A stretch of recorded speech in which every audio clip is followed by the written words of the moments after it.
ఓం శ్రీ మహాగణాధిపతే నమః. అందరికీ నమస్కారం. మేషరాశి వారికి ఆగస్టు 10, 11, 12 తేదీలలో జరగబోయేది తెలిస్తే ఖచ్చితంగా ఆశ్చర్యపోతారు. ఈ 3 రోజులు మీ జీవితంలో కొన్ని ముఖ్యమైన మార్పులను, అద్భుతమైన అవకాశాలను మరియు ఇంకా మరిన్ని శుభ ఫలితాలు పొందే అవకాశాలుంటాయి. కాబట్టి వీడియో ఎక్కడ స్కిప్ చేయొద్దండి. చివరి వరకు చూస్తేనే అసలు మీకు ఎటువంటి అదృష్టం పట్టబోతోంది అని చెప్పి కూడా పూర్తిగా అర్థమవుతుంది. వీడియోలోకి వెళ్లే ముందు మా చిన్న రిక్వెస్ట్ ఏంటంటే, ఇంతకు ముందు మా ఛానల్ మీరు సబ్స్క్రైబ్ చేసుకోకపోతే సబ్స్క్రైబ్ చేసుకోండి. అలాగే గంట సింబల్ ని క్లిక్ చేయండి. అప్పుడే మీకు మా వీడియోలు నోటిఫికేషన్ లో వస్తాయి. అలాగే జై శ్రీకృష్ణ అని కామెంట్ చేయండి. మీ గురించి చెప్పాలంటే మాటలు సరిపోవు. వేద జ్యోతిష చక్రంలో మీది మొదటి రాశి అంటే అర్థం ఏమిటి? మీతోనే మొదలు, మీతోనే ప్రారంభం. ప్రపంచానికి దారి చూపించే నాయకులు మీరు. మీలో ఎప్పుడూ ఆరని ఒక అగ్ని జ్వాల ఉంటుంది. ఎందుకంటే మీది అగ్నితత్వం. అందుకేనేమో కొత్త పనులు మొదలు పెట్టాలన్నా, ఎవరు వెళ్ళని దారిలో నడవాలన్నా అందరూ మీ వైపే చూస్తారు. మీలో ఉన్న ఆ ధైర్యం, ఆ ఉత్సాహం చూస్తే చాలు, చుట్టూ ఉన్నవారికి కూడా ఏదో సాధించాలనే స్ఫూర్తి వస్తుంది. చీకటిలో మొదటి దీపాన్ని వెలిగించేది మీరే. స్తబ్దుగా ఉన్న చోట కదలికను తెచ్చేది మీరే. అందుకే మీరు కేవలం వ్యక్తులు కాదు, మీరు ఒక నడిచే శక్తి. మీ రాశ్యాధిపతి, గ్రహాల సేనాని అయిన కుజుడు మీకు ఎంతటి ధైర్య సాహసాలను ఇచ్చాడో తెలుసా? అందుకే మీలో ఒక సైనికుడు ఎప్పుడూ మేల్కొనే ఉంటాడు. మీరు నిజాయితీకి నిలువుటద్దం. మనసులో ఒకటి పెట్టుకుని బయటకు ఇంకొకటి మాట్లాడటం మీకు చేత కాదు. సూటిగా, స్పష్టంగా మాట్లాడతారు. కొందరికి ఇది కొంచెం కఠినంగా అనిపించవచ్చు. కానీ మిమ్మల్ని అర్థం చేసుకున్న వాళ్లకు తెలుసు అది మీలోని స్వచ్ఛత అని. అన్యాయాన్ని చూస్తే అస్సలు సహించలేరు. బలహీనులకు అండగా నిలబడాలనే తపన మీ రక్తంలోనే ఉంది. అందుకే మీరు ఎక్కడున్నా అక్కడ ధర్మానికి, న్యాయానికి ఒక గొంతు ఉంటుంది. ఆ గొంతుకే మీది. మీ రాశి చిహ్నం పొట్టేలు. దాని గుణం మీకు చక్కగా సరిపోతుంది. సమస్య ఎంత పెద్దదైనా సరే దాన్ని చూసి పారిపోవడం కాదు, ఎదురెళ్లి ఢీ కొట్టడం మీ నైజం. వెనకడుగు వేయడం మీ నిఘంటువులోనే లేదు. జీవితంలో ఎన్నిసార్లు కింద పడినా మరింత శక్తితో పైకి లేస్తారు తప్ప ఓటమిని అంగీకరించి అక్కడే ఉండిపోరు. మీలోని ఆ పట్టుదల, ఆ పోరాట పటిమ చూసి విధి సైతం కొన్నిసార్లు దారి ఇవ్వక తప్పదు. మీరు ఒక లక్ష్యాన్ని నిర్దేశించుకున్నారంటే అది పూర్తయ్యే వరకు మీకు నిద్ర పట్టదు, విశ్రాంతి ఉండదు. ఈ గుణమే మిమ్మల్ని సామాన్యుల నుండి అసామాన్యులుగా మారుస్తుంది. బయటకు ఎంత కఠినంగా, గంభీరంగా కనిపించినా మీ లోపల చిన్నపిల్లల లాంటి స్వచ్ఛమైన మనసు దాగి ఉంటుంది. నమ్మిన వారి కోసం ప్రాణం కూడా ఇస్తారు. స్నేహానికి మీరు ఇచ్చే విలువ అంతా ఇంతా కాదు. మీ వాళ్ల జోలికి ఎవరైనా వస్తే మాత్రం మీలోని సింహం నిద్రలేస్తుంది. వారిని కంటికి రెప్పలా కాపాడుకుంటారు. మీలోని ఆవేశం ఎంత నిజమో మీలోని ప్రేమ అంతకంటే స్వచ్ఛమైనది. అందుకే అంటారు, మేషరాశి స్నేహితుడుంటే కొండంత అండ ఉన్నట్టే అని. మీరు కేవలం ఒక రాశి కాదు, మీరు ఒక శక్తి. నడిచే ధైర్యం, ముందుకు నడిపించే స్ఫూర్తి. ఈ ప్రపంచానికి మీలాంటి మార్గదర్శకులు ఎప్పుడూ అవసరం. ప్రస్తుతం మీ జీవితంలో ఒక విచిత్రమైన పరిస్థితి నడుస్తోందని నాకు తెలుసు. ఒకవైపు పనులు ముందుకు సాగనట్లు, అడుగు తీసి అడుగు వేయడం కష్టంగా ఉన్నట్లు అనిపిస్తూ ఉంటుంది. దీనికి ముఖ్య కారణం శనిదేవుడు మీ వ్యయ స్థానమైన 12వ ఇంట్లో ప్రయాణించడం. దీనివల్ల అనవసరమైన ఖర్చులు పెరగడం, ఎంత సంపాదించినా డబ్బు చేతిలో నిలవకపోవడం, రాత్రుళ్లు సరిగ్గా నిద్ర పట్టకపోవడం, మనసులో ఏదో తెలియని ఆందోళన వంటివి మిమ్మల్ని కొంచెం ఇబ్బంది పెడుతూ ఉండవచ్చు. కొన్నిసార్లు మీరు ఎంత మంచి చేసినా సరైన గుర్తింపు రావడం లేదని, మీ వాళ్లే మిమ్మల్ని సరిగ్గా అర్థం చేసుకోవడం లేదని చిన్న బాధ కూడా కలగవచ్చు. ఇది మిమ్మల్ని పరీక్షిస్తున్న కాలం. కానీ గుర్తుంచుకోండి, బంగారం అగ్నిలో కాలితేనే దాని విలువ పెరుగుతుంది. ఈ పరీక్ష మిమ్మల్ని మరింత బలమైన వజ్రంలా తయారు చేయడానికే వచ్చింది. అయితే ఇదే సమయంలో మీ ప్రమేయం లేకుండానే కొన్ని అద్భుతాలు కూడా జరుగుతున్నాయి. మీ 6వ ఇంట కుజుడు సంచరించడం వల్ల మీకు తెలియకుండానే మీ పాత శత్రువులు బలహీనపడుతున్నారు. మిమ్మల్ని ఇబ్బంది పెట్టిన పాత సమస్యలకు పరిష్కారాలు దొరుకుతున్నాయి. చాలా కాలంగా ఉన్న ఆరోగ్య సమస్యలు లేదా అప్పుల బాధ నుండి మెల్లమెల్లగా బయటపడతారు. మీ అంతరాత్మ చెప్పేది వినండి. అది మీకు సరైన మార్గాన్ని చూపిస్తుంది. పైకి మీరు కష్టపడుతున్నట్లు కనిపించినా తెర వెనుక మీ శత్రువులపై, సమస్యలపై మీరు విజయం సాధిస్తున్నారు. మీలో ఒక అంతర్గత శక్తి మేల్కొని మిమ్మల్ని కాపాడుతోంది. ఎవరైతే మిమ్మల్ని తక్కువ అంచనా వేశారో వారే త్వరలో మీ ఎదుగుదల చూసి ఆశ్చర్యపోతారు. ఇప్పుడు మీకు జరగబోయే మంచి విషయాల గురించి మాట్లాడుకుందాం. దేవ గురువైన బృహస్పతి మీ 3వ ఇంట సంచరిస్తున్నాడు. ఇది మీకు కొండంత బలం. మీలో ధైర్యం రెట్టింపు అవుతుంది. ఇంతకాలం ఈ పని చేయగలనా అని సంశయించిన మీరే ఇకపై ఈ పని నేనే చేయగలను అని ముందడుగు వేస్తారు. మీ మాటలకు ఒక ప్రత్యేకమైన శక్తి వస్తుంది. మీరు మాట్లాడితే చాలు, పనులు వాటంతటా అవే జరిగిపోతాయి. కమ్యూనికేషన్, మార్కెటింగ్, మీడియా, రచన వంటి రంగాలలో ఉన్నవారికి ఇది ఒక సువర్ణావకాశం. కొత్త పరిచయాలు ఏర్పడతాయి. చిన్న చిన్న ప్రయాణాలు మీకు లాభాన్ని చేకూరుస్తాయి. మీ సోదరులు, సోదరీమణులతో సంబంధాలు మెరుగుపడి వారి నుండి మీకు పూర్తి మద్దతు లభిస్తుంది. కాబట్టి మీరు నిరాశ పడాల్సిన అవసరం లేదు. ప్రస్తుతం మీరు ఎదుర్కొంటున్న ఆర్థిక ఇబ్బందులు, మానసిక ఒత్తిడి అనేవి తాత్కాలికమే. అవి మేఘాల లాంటివి, వచ్చి వెళ్లిపోతాయి.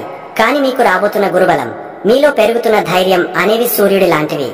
డబ్బు విషయంలో కొంచెం జాగ్రత్తగా ఉంటూనే మీ ధైర్యంతో, మీ మాటతీరుతో వచ్చే కొత్త అవకాశాలను అస్సలు వదులుకోకండి. మీ రెక్కల కష్టమే మిమ్మల్ని పైకి తీసుకెళ్తుంది. ఈ కాలం మిమ్మల్ని బలహీనపరచడానికి రాలేదు.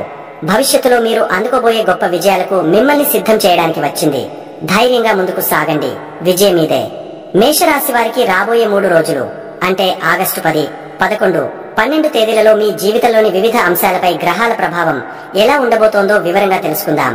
ఈ గ్రహ సంచారంలో కొన్ని అద్భుతమైన యోగాలు ఉన్నాయి, అలాగే కొన్ని సవాళ్లు కూడా ఉన్నాయి. కానీ గుర్తుంచుకోండి, గ్రహాలు మనకు మార్గాన్ని మాత్రమే సూచిస్తాయి. ఆ మార్గంలో ఎలా నడవాలనే సంకల్పం మన చేతుల్లోనే ఉంటుంది. సవాళ్లను చూసి భయపడకుండా వాటిని అవకాశాలుగా మార్చుకునే శక్తి మీకు ఉంది. మరి ఆలస్యం చేయకుండా ఈ 3 రోజుల ప్రయాణంలోకి వెళ్దాం. ఆగస్టు 10 ఆదివారం. ఈ రోజు మీలో ఒక కొత్త ఉత్సాహం, ఒక కొత్త ఆలోచన మెరుస్తుంది. మీ మనసు లాభాల వైపు, మీ కోరికలను నెరవేర్చుకోవడం వైపు పరుగులు తీస్తుంది. దీనికి కారణం మీ లాభస్థానమైన 11వ ఇంట్లో చంద్రుడు రాహువుతో కలిసి ప్రయాణించడం. ఇది మిమ్మల్ని చాలా ఆశావహంగా, సామాజికంగా చురుకుగా చేస్తుంది. ముఖ్యంగా మీ ఆర్థిక స్థితి ఈ రోజు బలంగా కనిపిస్తోంది. మీరు గతంలో పెట్టిన పెట్టుబడుల నుండి లేదా చేసిన పనుల నుండి ఆకస్మిక ధన లాభం పొందే సూచనలు ఉన్నాయి. కొత్త ఆదాయ మార్గాల గురించి తీవ్రంగా ఆలోచిస్తారు. స్నేహితుల ద్వారా లేదా పెద్ద సోదరుల ద్వారా మీకు ఆర్థికంగా సహాయం అందవచ్చు. వ్యాపారస్తులకు ఇది ఒక అద్భుతమైన రోజు. మీ లాభస్థానంలో ఉన్న రాహువు చంద్రుడు మీకు ఊహించని అవకాశాలను అందిస్తారు. కొత్త కస్టమర్లు, కొత్త డీల్స్ మీ ముందుకు వస్తాయి. మీ 3వ ఇంట్లో ఉన్న గురు శుక్రుల కలయిక మీ మాట తీరుకు ఒక అయస్కాంత శక్తిని ఇస్తుంది. మీరు మాట్లాడితే చాలు, పనులు వాటంతటా అవే జరిగిపోతాయి. ముఖ్యంగా కమ్యూనికేషన్, మార్కెటింగ్, కన్సల్టెన్సీ రంగాలలో ఉన్న వ్యాపారస్తులకు ఇది ఒక సువర్ణ అవకాశం. ఈ రోజు చాలా అనుకూలంగా ఉంటుంది. మీ 6వ ఇంట్లో ఉన్న కుజుడు మీకు శత్రువులపై, పోటీపై విజయాన్ని అందిస్తాడు. మీ పనిలో ఎదురయ్యే అడ్డంకులను మీరు చాలా ధైర్యంగా ఎదుర్కొని ముందుకు సాగుతారు. పై అధికారులతో మీ సంబంధాలు మెరుగుపడతాయి. కానీ మీ 4వ ఇంట్లో సూర్యుడు వక్రగమనంలో ఉన్న బుధుడు ఉండటం వల్ల పని ప్రదేశంలో కొన్నిసార్లు మీ అహం దెబ్బతినవచ్చు లేదా చిన్న చిన్న అపార్థాలు రావచ్చు. ప్రశాంతంగా ఉండండి. ఇక కుటుంబ జీవితం విషయానికి వస్తే మీ దృష్టి ఎక్కువగా బయట ప్రపంచం మీద, స్నేహితుల మీద, లాభాల మీద ఉంటుంది. దీనివల్ల ఇంట్లో వారికి మీరు తగినంత సమయం ఇవ్వలేకపోతున్నారనే భావన కలగవచ్చు. మీ 4వ ఇంట్లో ఉన్న సూర్యుడు తిరోగమన బుధుడు ఇంట్లో ప్రశాంతతకు కొద్దిగా భంగం కలిగించవచ్చు. తల్లిగారితో మాట్లాడేటప్పుడు మాటలు జారకుండా చూసుకోండి. పాత ఆస్తుల గురించి లేదా ఇంటికి సంబంధించిన పత్రాల విషయంలో కొన్ని ఆలస్యాలు జరగవచ్చు. వివాహితులకు ఈ రోజు పర్వాలేదని చెప్పాలి. మీ భాగస్వామితో సామాజిక కార్యక్రమాలలో పాల్గొనడం ఆనందాన్ని ఇస్తుంది. కానీ మీ 5వ ఇంట్లో కేతువు ఉండటం, 11వ ఇంట్లో రాహుచంద్రుల కలయిక వల్ల ప్రేమలో కొంచెం అసంతృప్తిగా అనిపించవచ్చు. ఒకరికొకరు మీ భావాలను పంచుకోవడం చాలా ముఖ్యం. ప్రేమికులకు కూడా ఇదే వర్తిస్తుంది. మీ సంబంధంలో తీవ్రత ఎక్కువగా ఉంటుంది, కానీ అదే సమయంలో అంచనాలు కూడా ఎక్కువగా ఉంటాయి. మీ భాగస్వామి నుండి ఎక్కువ ఆశించడం వల్ల చిన్న చిన్న గొడవలు రావచ్చు. మీ ప్రేమను స్వేచ్ఛగా, ఎలాంటి షరతులు లేకుండా వ్యక్తపరచండి. విద్యార్థులకు ఈ రోజు చాలా బాగుంది. మీ 3వ ఇంట్లో గురు శుక్రులు ఉండటం వల్ల కొత్త విషయాలు నేర్చుకోవాలనే ఆసక్తి పెరుగుతుంది. మీ 6వ ఇంట్లో ఉన్న కుజుడు పోటీ పరీక్షలకు సిద్ధమయ్యే వారికి అపారమైన శక్తిని, పట్టుదలని ఇస్తాడు. అయితే 5వ ఇంట్లో కేతువు ఉండటం వల్ల సాంప్రదాయ చదువుల మీద కొంచెం అనాసక్తి కలగవచ్చు. కానీ పరిశోధన, లోతైన విశ్లేషణ అవసరమైన సబ్జెక్టులలో మీరు అద్భుతంగా రాణిస్తారు. ఆరోగ్యం పరంగా, శారీరకంగా మీరు చాలా చురుకుగా ఉంటారు. కుజుడి ప్రభావం వల్ల మీలో శక్తి ఉప్పొంగుతుంది. కానీ 11వ ఇంట్లో రాహుచంద్రుల కలయిక వల్ల మానసిక ఆందోళన, అతిగా ఆలోచించడం వంటివి ఉండవచ్చు. అలాగే 12వ ఇంట్లో తిరోగమన శని ఉండటం నిద్రకు సంబంధించిన చిన్న చిన్న ఇబ్బందులు ఎదురు కావచ్చు. ధ్యానం చేయడం వల్ల మనసు ప్రశాంతంగా ఉంటుంది. ఆగస్టు 11 సోమవారం. ఈ రోజు కూడా దాదాపుగా నిన్నటి గ్రహస్థితులే కొనసాగుతాయి. చంద్రుడు ఇంకా మీ లాభస్థానమైన 11వ ఇంట్లోనే రాహువుతో కలిసి ఉంటాడు. కాబట్టి నిన్నటి ఉత్సాహం, ఆశ ఈ రోజు కూడా మీతోనే ఉంటాయి. నిన్న మీరు మొదలు పెట్టిన పనులను ఈ రోజు పూర్తి చేయడానికి ప్రయత్నిస్తారు. ఉద్యోగస్తులకు ఈ రోజు కూడా ఒక మంచి రోజు. మీ పనిలో మీ ప్రతిభలను ప్రదర్శించడానికి మంచి అవకాశాలు వస్తాయి. ముఖ్యంగా మీ కమ్యూనికేషన్ స్కిల్స్ మీకు చాలా సహాయపడతాయి. మీ సహోద్యోగులతో సత్సంబంధాలు కొనసాగిస్తారు. మీ 6వ ఇంట్లో ఉన్న కుజుడు మీకు పనిలో ఎదురయ్యే ఎలాంటి సమస్యనైనా ధైర్యంగా ఎదుర్కొనే శక్తిని ఇస్తాడు. వ్యాపారస్తులు తమ సామాజిక సంబంధాలను, నెట్వర్క్ ను ఉపయోగించుకుని వ్యాపారాన్ని విస్తరించడానికి ప్రయత్నించాలి. కొత్త భాగస్వామ్యాలు లేదా ఒప్పందాలు కుదుర్చుకోవడానికి ఇది అనుకూలమైన సమయం. మీ మాటలకు విలువ పెరుగుతుంది.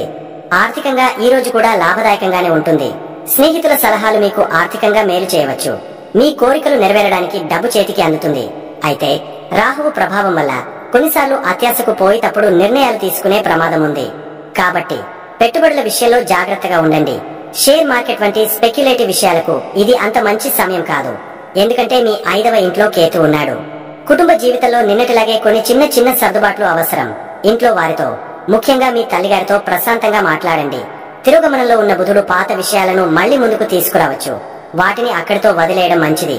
ఇంటికి సంబంధించిన పనులలో కొంత జాప్యం జరగవచ్చు. ఓపిక పట్టండి. వివాహితులు ఒకరికొకరు మద్దతుగా నిలవాలి. మీ భాగస్వామి మీ సామాజిక జీవితంలో భాగం కావడం మీకు ఆనందాన్ని ఇస్తుంది. మీ స్నేహితులతో కలిసి సమయం గడపడం బాగుంటుంది. ప్రేమికుల మధ్య సంబంధం తీవ్రంగా ఉంటుంది. మీ భావోద్వేగాలు బలంగా ఉంటాయి. అయితే రాహువు ప్రభావం వల్ల కొన్నిసార్లు అనుమానాలు లేదా అభద్రతాభావం కలగవచ్చు. మీ బంధంలో పారదర్శకతను పాటించడం చాలా ముఖ్యం. అనవసరమైన వాదనలకు దూరంగా ఉండండి. విద్యార్థులు ఈ రోజు కూడా బాగా రాణిస్తారు. మీ నేర్చుకునే సామర్థ్యం పెరుగుతుంది. ముఖ్యంగా టెక్నికల్, క్రియేటివ్ రంగాలలో ఉన్న విద్యార్థులకు ఇది కలిసి వస్తుంది. మీ ధైర్యం, పట్టుదల మిమ్మల్ని ఇతరుల కంటే ముందుంచుతాయి. ఆరోగ్యం విషయంలో శారీరక శక్తి బాగుంటుంది. కానీ మానసిక ప్రశాంతత కోసం ప్రయత్నించాలి. అతిగా ఆలోచించడం, భవిష్యత్తు గురించి ఆందోళన చెందడం వంటివి తగ్గించుకోవాలి. రాత్రిపూట తేలికపాటి ఆహారం తీసుకోవడం, నిద్రపోయే ముందు ఎలక్ట్రానిక్ గాడ్జెట్లకు దూరంగా ఉండటం మంచిది. ఆగస్టు 12 మంగళవారం. ఈ రోజు మీ మానసిక స్థితిలో, మీ ఆలోచన విధానంలో ఒక పెద్ద మార్పు వస్తుంది. ఎందుకంటే ఈ రోజు చంద్రుడు మీ లాభస్థానం నుండి బయటకు వచ్చి మీ వ్యయ స్థానమైన 12వ ఇంట్లోకి ప్రవేశిస్తున్నాడు. అక్కడ ఇప్పటికే తిరోగమనంలో ఉన్న శని దేవుడు ఉన్నాడు. చంద్రుడు, శని కలయిక వల్ల ఈ రోజు మీరు కొంచెం నిరాశగా, ఒంటరిగా, భావోద్వేగంగా, బలహీనంగా అనిపించవచ్చు. కానీ భయపడకండి. ఇది కేవలం ఒక రోజు ప్రభావం మాత్రమే. దీన్ని అధిగమించే శక్తి మీకు ఉంది. ఈ రోజు మీ ఆర్థిక స్థితిపై ప్రత్యేక శ్రద్ధ పెట్టాలి. 12వ ఇంట్లో చంద్రుడు, శని ఉండటం వల్ల అనుకోని ఖర్చులు తలెత్తే అవకాశం ఉంది. ఆస్పత్రి ఖర్చులు లేదా అనవసరమైన వస్తువుల కొనుగోలు వల్ల డబ్బు నష్టపోవచ్చు. కాబట్టి ఈ రోజు డబ్బు విషయంలో చాలా జాగ్రత్తగా ఉండండి. పెద్ద మొత్తంలో పెట్టుబడులు పెట్టడానికి లేదా ఎవరికైనా అప్పు ఇవ్వడానికి ఇది అస్సలు మంచి రోజు కాదు. వ్యాపారస్తులు కూడా పెద్ద డీల్స్ లేదా కొత్త ప్రాజెక్టుల గురించి నిర్ణయాలు తీసుకోవడం, వాయిదా వేసుకోవడం ఉత్తమం. ఈ రోజు మీ దృష్టి అంతా అంతర్గత విషయాలపై, ప్లానింగ్ పై ఉండాలి. తెర వెనుక ఉండి పనులు చక్కబెట్టడం మంచిది. ఉద్యోగస్తులకు పనిలో కొంచెం నీరసంగా, ఆసక్తి లేనట్లుగా అనిపించవచ్చు. తోటివారితో లేదా పై అధికారులతో వాదనలకు దిగకుండా ప్రశాంతంగా మీ పని మీరు చేసుకుపోవడం మంచిది. కొందరు విదేశీ ప్రాజెక్టులు లేదా మల్టీనేషనల్ కంపెనీలలో పనిచేసే వారికి ఈ ప్రభావం కొద్దిగా తక్కువగా ఉంటుంది. కుటుంబ జీవితంలో మీరు ఎక్కువగా ఒంటరిగా గడపడానికి ఇష్టపడతారు. మీలో మీరు మదన పడతారు. ఇది మీ కుటుంబ సభ్యులకు అర్థం కాకపోవచ్చు. మీ మౌనం వారిని ఆందోళనకు గురి చేయవచ్చు. కాబట్టి మీ భావాలను వారితో పంచుకోవడానికి ప్రయత్నించండి లేదా కనీసం మీకు కొంత సమయం కావాలని చెప్పండి. వివాహితుల మధ్య కూడా ఈ రోజు ఒక రకమైన దూరం ఏర్పడవచ్చు. మీ భాగస్వామి చెప్పేది వినడానికి ప్రయత్నించండి. వారిని అర్థం చేసుకోండి. అనవసరమైన అపార్థాలకు తావివ్వకండి. ప్రేమికులకు ఇది ఒక పరీక్షా సమయం. మీ సంబంధంలో నిరాశ, నిస్పృహ వంటి భావనలు కలగవచ్చు. ఒకరికొకరు స్పేస్ ఇవ్వడం చాలా ముఖ్యం. ఈ రోజు మీ సంబంధం గురించి పెద్ద నిర్ణయాలు తీసుకోకండి. ఆరోగ్యం ఈ రోజు మీ ప్రధాన ఆందోళన కావచ్చు. శారీరకంగా కంటే మానసికంగా మీరు ఎక్కువగా అలసిపోతారు. నిద్రలేమి, ఆందోళన, తెలియని భయం వంటివి ఇబ్బంది పెట్టవచ్చు. ఈ రోజు మిమ్మల్ని మీరు జాగ్రత్తగా చూసుకోవడం చాలా ముఖ్యం. ధ్యానం, యోగా లేదా మీకు నచ్చిన ఆధ్యాత్మిక కార్యక్రమాలలో పాల్గొనడం వల్ల మనసుకు అపారమైన శాంతి లభిస్తుంది. విద్యార్థులు ఈ రోజు చదువుపై దృష్టి పెట్టడం కొంచెం కష్టంగా ఉండవచ్చు. ఏకాగ్రత లోపించవచ్చు. కాబట్టి కష్టమైన సబ్జెక్టులను పక్కన పెట్టి తేలికైనవి లేదా మీకు ఇష్టమైనవి చదవడం మంచిది.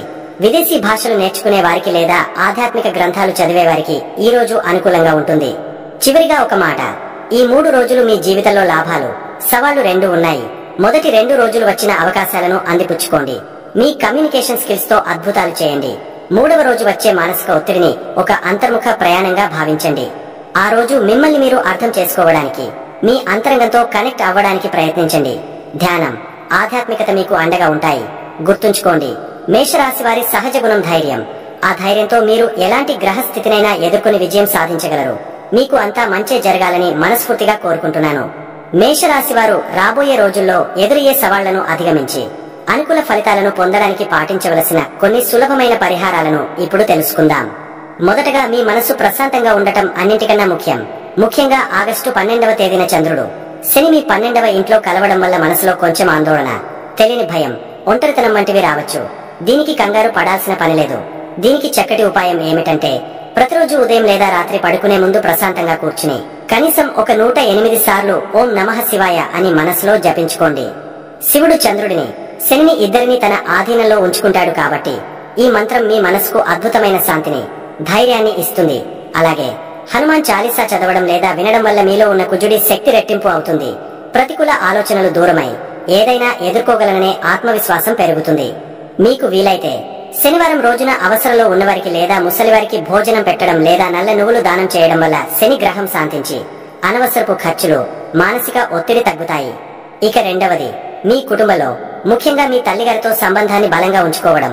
మీ 4వ ఇంట్లో సూర్యుడు, బుధుడు ఉండటం వల్ల ఇంట్లో చిన్న చిన్న మాట పట్టింపులు, అపార్థాలు వచ్చే అవకాశం ఉంది. కాబట్టి ఇంట్లో మాట్లాడేటప్పుడు కొంచెం ఓపికగా, ప్రేమగా మాట్లాడండి. ముఖ్యంగా తల్లిగారి మనసు నొప్పించకుండా చూసుకోండి.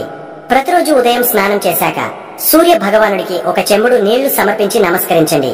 ఇది మీ ఇంట్లో సానుకూల శక్తిని నింపుతుంది, మీ గౌరవాన్ని పెంచుతుంది. అలాగే మీ 3వ ఇంట్లో ఉన్న గురువు శుక్రుడు మీకు అద్భుతమైన వాక్చాతుర్యాన్ని ఇచ్చారు. ఆ శక్తిని వాదనలకు కాకుండా మంచి మాటలతో అందరినీ ఆకట్టుకోవడానికి ఉపయోగించండి. ఇంట్లో ప్రశాంతమైన వాతావరణం కోసం విష్ణు సహస్రనామం వినడం చాలా మంచిది. చివరిగా, మీలో ఉన్న శక్తిని సరైన మార్గంలో పెట్టడం. మీ రాశ్యాధిపతి అయిన కుజుడు 6వ ఇంట్లో ఉండి మీకు శత్రువులపై విజయాన్ని ఇస్తున్నాడు. అయితే ఆ శక్తిని బయటకు తీయాలి. రోజు కొద్దిసేపు వ్యాయామం చేయడం, నడవడం లేదా యోగా చేయడం వల్ల మీలోని ఆవేశం, చిరాకు తగ్గి ఆ శక్తి అంతా మీ పని మీదకు మళ్లుతుంది. 5వ ఇంట్లో కేతువు ఉండటం వల్ల విద్యార్థులకు ఏకాగ్రత తగ్గవచ్చు, ప్రేమికుల మధ్య దూరం పెరగవచ్చు.